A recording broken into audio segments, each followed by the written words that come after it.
தேவனிடத்தில் திரும்பி வருகிற போது தேவ பிள்ளைகளுடைய வாழ்க்கையில ஆண்டவர் சொல்லுகிற உனக்கு நன்மை உண்டாகும்.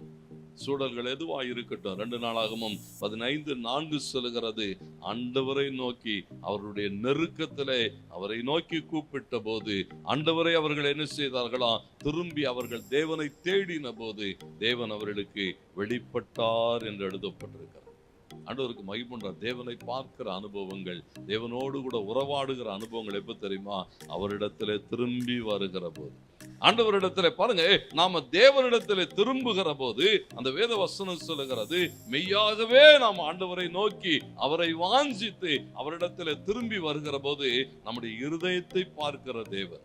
2 நாளாகமும் 30:9 சொல்லுகிறது, நீங்கள் தேவனிடத்தில் திரும்புகிற போது ஆண்டவர் என்ன தெரியுமா செய்வார்? குடும்பங்களிலே இருக்கிற, உறவுகளிலே இருக்கிற, சிறைப்பட்டு இருக்கிற மக்களை தேவன் விடுதலை ஆக்குவார் என்று எழுதப்பட்டது. வாசிங்கள், நீங்கள் கர்த்தரிடத்துக்கு திரும்பினால் உங்கள் சகோதரரும் உங்கள் பிள்ளைகளும் தங்களை சிறைப்பிடித்தவர்களுக்கு முன்பாக இரக்கம் பெறுவதற்கும் இந்த தேசத்துக்கு திரும்புகிறதற்கும். பாருங்க, ஆண்டவர் சொல்லுகிறாரு, உன் சகோதரன், உன்னுடைய பிள்ளை, உன்னுடைய உறவுகள் இதெல்லாம் என்ன செய்யப்பட்டிருக்கிறதா? சிறைப்பட்டு கிடக்கிறது. பல்வேறு வகையான சிறைகள்.